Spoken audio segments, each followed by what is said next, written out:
નમસ્કાર મિત્રો અત્યારના સૌથી મોટા અને અગત્યના સમાચાર સામે આવી રહ્યા છે અમદાવાદથી। અમદાવાદ મ્યુનિસિપલ કોર્પોરેશનનો મહત્વનો નિર્ણય। શ્રાવણ માસ શરૂ થતાં જ ભગવાન અને માતાજીના ઉપવાસ અને વ્રત શરૂ થઈ ગયા છે, ત્યારે જયા પાર્વતીના વ્રતના જાગરણને લઈને અમદાવાદ મહાનગરપાલિકાએ એક મહત્વનો નિર્ણય લીધો છે। 12 જુલાઈએ જાગરણ હોવાથી કાંકરિયા લેક રાત્રે 3 વાગ્યા સુધી ખુલ્લો રાખવામાં આવશે। ઉપરાંત રાત્રે 8 થી 3 વાગ્યા સુધી કાંકરિયામાં મહિલાઓને વિના મૂલ્યે પ્રવેશ પણ આપવામાં આવશે। મિત્રો, અન્ય મહત્વના સમાચારની વાત કરીએ તો રાજકોટ પોલીસની ઓવર સ્પીડિંગ ઉપર દવાઈ 95 લાખનો દંડ ફટકારવામાં આવ્યો છે। રાજકોટમાં હવે સ્પીડમાં વાહન ચલાવનારાઓ સાવધાન થઈ જાઓ। રાજકોટ શહેર પોલીસે 20 સ્પીડ ગન વડે કાર્યવાહી તેજ કરી છે।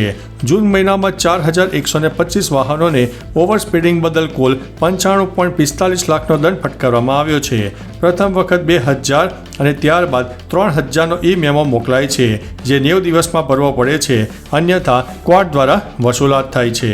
મિત્રો, અન્ય મહત્વના સમાચારની વાત કરીએ તો રાજ્યમાં 50.32% ચોમાસું વાવેતર થયું। રાજ્યમાં ગત વર્ષ કરતાં આ વખતે ઓછું વાવેતર થયું છે।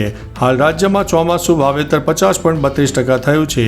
કપાસના વાવેતરમાં આ વખતે ઘટાડો નોંધાયો છે। રાજ્યના 30,000 હેક્ટર વિસ્તારમાં ડાંગર, 52,000 હેક્ટર વિસ્તારમાં બાજરો, 80,000 હેક્ટર વિસ્તારમાં મકાઈ, 48,000 હેક્ટર વિસ્તારમાં તુવેર અને 1 લાખ હેક્ટર વિસ્તારમાં શાકભાજીનું વાવેતર થયું છે। મિત્રો, અન્ય મહત્વના સમાચારની વાત કરીએ તો કચ્છમાં ભૂકંપનો આંચકો અનુભવાયો છે। કચ્છમાં ફરી એકવાર ભૂકંપનો આંચકો અનુભવાયો છે। સામે આવેલી માહિતી અનુસાર કચ્છના ખાવડા પાસે આ આંચકો અનુભવાયો છે। ખાવડા નજીક 2.7ની તીવ્રતાનો આંચકો નોંધાયો છે। ભૂકંપનું કેન્દ્રબિંદુ ખાવડાથી 65 કિલોમીટર દૂર નોંધવામાં આવ્યું છે। મિત્રો, અન્ય મહત્વના સમાચારની વાત કરીએ તો સ્પાની આડમાં ચાલતું કૂટણખાનું ઝડપાયું છે। અમદાવાદના સરખેજ પોલીસ સ્ટેશનમાં સમાવિષ્ટ આમ્રપાલી કોમ્પ્લેક્સ સ્થિત બ્લિપ્સા સ્પામાં રેડ કરવામાં આવતા સ્પાની આડમાં ચાલતું કૂટણખાનું ઝડપાયું છે। બાતમીના આધારે ટ્રેપ ગોઠવીને રેડની કાર્યવાહી કરવામાં આવી હતી। સ્પાનું સંચાલન કરતી મહિલા સંચાલિકા સામે સરખેજ પોલીસ સ્ટેશનમાં ફરિયાદ નોંધવામાં આવી છે। પોલીસે અહીંના સીસીટીવી ફૂટેજ માટે DVR પણ કબજે કર્યું છે, જેના આધારે વધુ તપાસ કરવામાં આવી રહી છે। મિત્રો, અન્ય મહત્વના સમાચારની વાત કરીએ તો વિકાસ ગાંડો તૂર, હાથથી ઉખાડ્યા રોડ। મહારાષ્ટ્રનો એક વિડીયો સોશિયલ મીડિયા પર વાયરલ થયો છે। આ વિડીયોમાં જોઈ શકાય છે કે એક વ્યક્તિ નાંદેડ જિલ્લાના બિલોલી તાલુકામાં સ્થિત એક રસ્તાની વચ્ચે બેઠો છે અને પોતાના હાથથી રસ્તાનો એક ભાગ ઉખેડી નાખવાનો પ્રયાસ કરી રહ્યો છે। આશ્ચર્યજનક રીતે તે વ્યક્તિ સરળતાથી રસ્તો ઉખેડી નાખવામાં સફળ થાય છે। આ વિડીયો રોડ બાંધકામના થયેલા ભ્રષ્ટાચારને ઉજાગર કરે છે।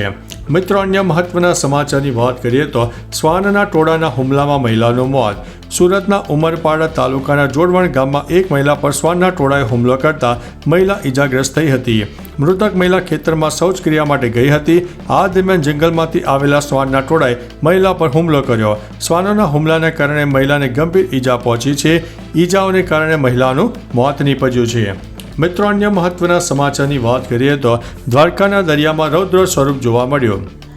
વરસાદની આગાહી વચ્ચે દ્વારકાના દરિયામાં પવન સાથે કરંટ પણ જોવા મળ્યો। આ દરમિયાન ગોમતી ઘાટ પાસે 10 થી 15 ફૂટ ઊંચા મોજા ઉછળ્યા હતા। તેથી સાવધાનીના ભાગરૂપે સિક્યુરિટી તૈનાત કરવામાં આવી છે, કેમ કે વરસાદી માહોલ અને દરિયાની મોજ લેવા અહીં ઘણા લોકો આવી રહ્યા છે, ત્યારે કોઈ ખરાબ ઘટના ન બને તે માટે સિક્યુરિટી તૈનાત કરવામાં આવી છે।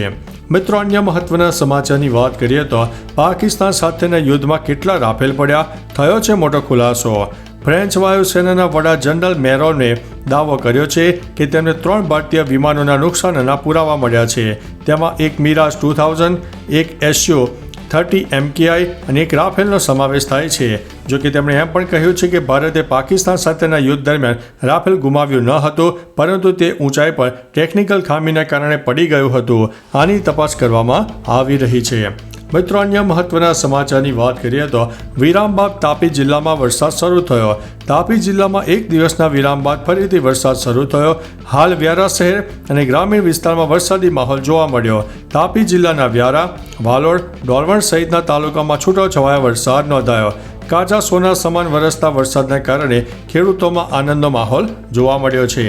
મિત્રો, અન્ય મહત્વના સમાચારની વાત કરીએ તો કડોદરા અને વાગરામાં કોંગ્રેસની જનતા રેડ સામે આવી છે। કડોદરા અને વાગરા તાલુકામાં મનરેગા કૌભાંડ મામલે કોંગ્રેસના નેતાઓએ જનતા રેડ કરી હતી. કોંગ્રેસના પ્રદેશ મહામંત્રી સંદીપ માંગરોલાની આગેવાની હેઠળ જનતા રેડ કરવામાં આવી છે. કડોદરા ગ્રામ પંચાયત ભવનના કામમાં થઈ રહેલી ગેરરીતિનો ખુલાસો પણ કર્યો છે. જેસીબી અને મશીનરીથી કામગીરી કરીને મજૂરોના નામે નકલી પેમેન્ટ બતાવ્યું છે. એજન્સીએ સમય પહેલાં સરકારી કામ ઉપાડી લીધાનો કોંગ્રેસે દાવો કર્યો છે. મિત્રો, અન્ય મહત્વના સમાચારની વાત કરીએ તો શ્રાવણ પહેલા જુગાર 6 શખ્સોની ઝડપાયા છે. જામનગર જિલ્લામાં આવેલા બાલમબડી ગામ પાસે પોલીસને જુગાર રમવા અંગે બાતમી મળી હતી. બાતમીના આધારે રેડ પાડીને જુગાર રમતા 6 શખ્સોને પોલીસે ઝડપી પાડ્યા છે. પોલીસે જુગાર રમી રહેલા ગોવિંદ ધુપાભાઈ સાગઠિયા, લાલજીભાઈ ડાહૈયાભાઈ સાગઠિયા, રસિક ભીમજીભાઈ સાગઠિયા, લલિત હમીરભાઈ સાગઠિયા, યુસુફ અલી વોરા તેમજ હુસેન બચુનભાઈ સુમરાની અટકાયત પણ કરવામાં આવી છે. મિત્રો, અન્ય મહત્વના સમાચારની વાત કરીએ તો અમેરિકામાં 6 ભારતીયોના મોત. અમેરિકામાં 2 અલગ અલગ માર્ગ અકસ્માતમાં 6 ભારતીયોએ જીવ ગુમાવ્યા છે. ડલાસમાં એક કાર ટ્રક સાથે અથડાયા બાદ આગ લાગતા કારમાં સવાર હૈદરાબાદના એક પરિવારના 4 સભ્યોના મોત થયા છે. વેંકટ, તેજસ્વીની અને તેમના 2 બાળકો એટલાન્ટામાં સંબંધીઓને મળીને પરત ફરી રહ્યા હતા ત્યારે આ દુઃખદ ઘટના બની છે. ઉપરાંત ન્યૂયોર્કમાં ક્લેવલેન્ડ સ્ટેટ યુનિવર્સિટીના 2 ભારતીય વિદ્યાર્થીઓએ પણ માર્ગ અકસ્માતમાં જીવ ગુમાવ્યો છે.